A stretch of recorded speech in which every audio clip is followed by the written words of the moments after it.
Welcome to HDTV. You're now rocking with your boy.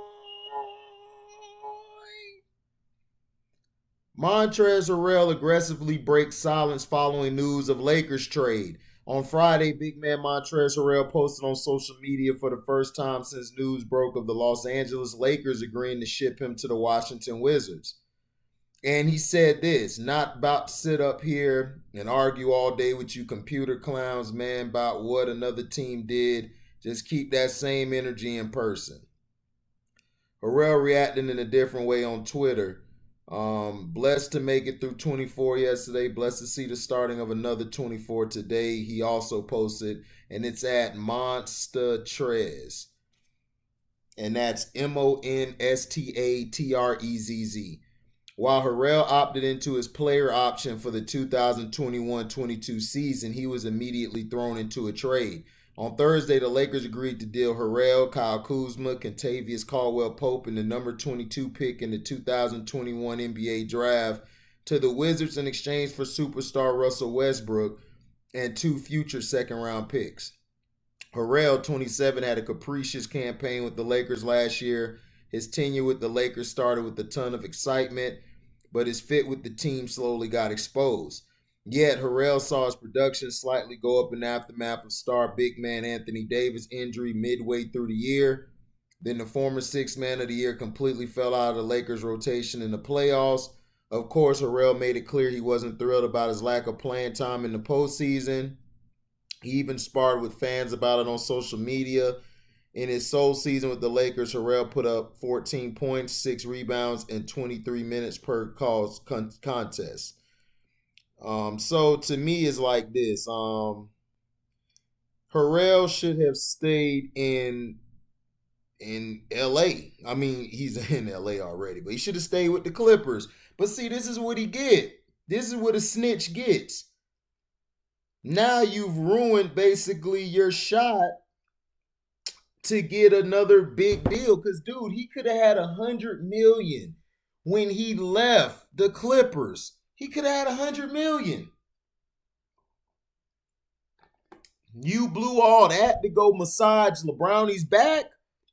LeBrownies don't give a damn about teammates. He look at you teammates as nothing but tools to either move or to use as bait down the line to get something he wants. And it's the truth. Like, let's stop with this coddling and be honest about what's going on. We have got to be truthful when it comes to these players. Now, my thing is this. Rich Paul is your agent. Why would Rich Paul make you take a lesser deal? The objective for an agent is to get the best deal possible because they got to get paid too. But you know what? Clutch Sports is just a front for LeBrownies to poach talent. That's it. He's been doing this since Miami days. I mean, come on. He's been doing this, I think, before Miami days. I think he was doing it in Cleveland. The only problem is nobody wanted to come to Cleveland, so that's why he left. Nobody wanted to come to that dried up place, aka Racistville. You'll get arrested walking down the street or driving while black for real. You might not make it home. You might be under a noose or in a jail cell. But this is the problem, and this is the problem. You know, this is the problem that I have a lot of times with what's going on and how people are basically just sweeping this under the rug. Why did they cut? I told you why they cut Montrez's minutes. I told everybody this on last time. They cut Montrez minutes because if you devalue that person, you can be able to move him in a trade or somebody won't be able to get him.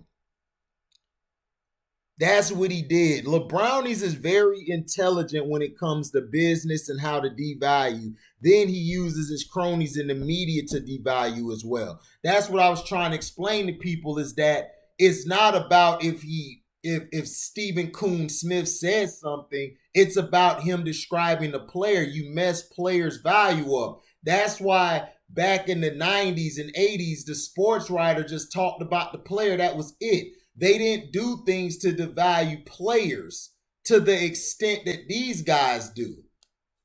It was real journalism back then. You had the player who had one or two favorable journalists. That's fine.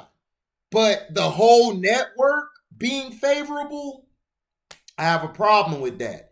Now, Trezz, stop with all that tough guy, that fake tough guy crap, okay? You're not going to lay hands on nobody. If you do, you're going to lose your time in the league and you're going to lose money. So stop it. Just move on. Ignore these fans. Move on. Work on your game. Work on in Washington to get yourself that next deal because you got to come from hell and back. And now people see you as a cancer because word has it, you were one of the people who took the picture of Kawhi at the strip club. You, Lou Williams, the guys who aren't there no more, they didn't just get rid of y'all for no reason. I think you were one of the ones who took it, allegedly. Took the picture, the photo, allegedly.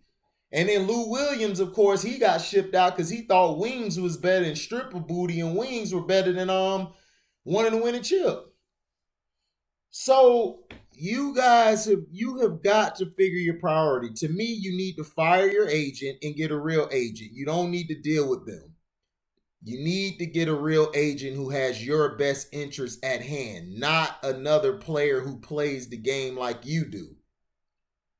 All Clutch Sports is for LeBrownies. He's selfish. And you guys can hate on me. You guys can say I'm hating. I don't give two flying Fs. This guy ruined your career, Montrezl. Now, will he ball out in Washington? Washington's going to be dangerous because you're going to have Kuzma, him, and Pope. You don't really have to play Pope that much. You got other pieces there, Hachimura and all of them guys. Bradley Beal, he might still be there, but if Bradley Beal's moved, then it'll be a rebuilding case. But if Bradley Beal decides to stay, this team could be dangerous. I thought if Russ would have stayed one more year, like if the Houston Rockets would have let him and Harden have one more season to try to get it right, I think they could have did much better. But it is what it is. Montrezl, I hope you get better. I hope you get back to the Montrezl that I loved because you're one of my favorite guys, especially when you played in Houston and for the Clippers. Like I said, get better, man. Fire that agent. Get rid of Rich Paul and get you a real agent. Thank you for listening. Like, comment, subscribe, share this. Hit the notification bell to select all to receive upcoming notifications. And if you do love what you hear, you can donate to the page by Cash Apping me at the word welcome, the number 2, and an HDIITV. Shout outs to Jose, Seahawks Jose Rodriguez. Please go subscribe to his page. Shout out to SB Sports Talk. Please go subscribe to his page. Shout out to C-Pen for the Win Show.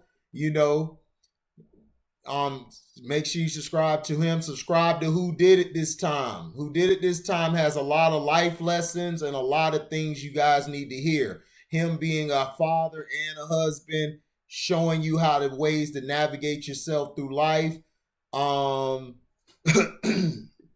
Everyday Game in 98. That's Christian. Lobo.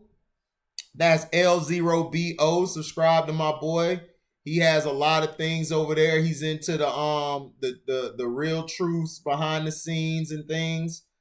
Shout out to everybody else. Nick Jacobs, Chris Avantes, Detroit T, man. Detroit T, that's my big bro there. He always come through.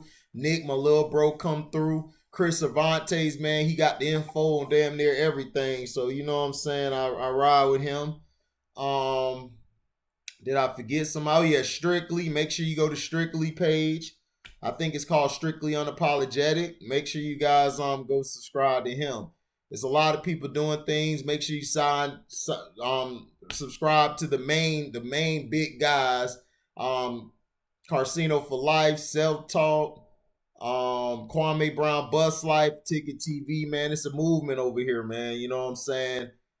We ride for Sino, Self Talk, and Kwame. You know, if you're not riding with us, man, hey, we shall agree to disagree. I have no ill will towards you. I respect you wholeheartedly.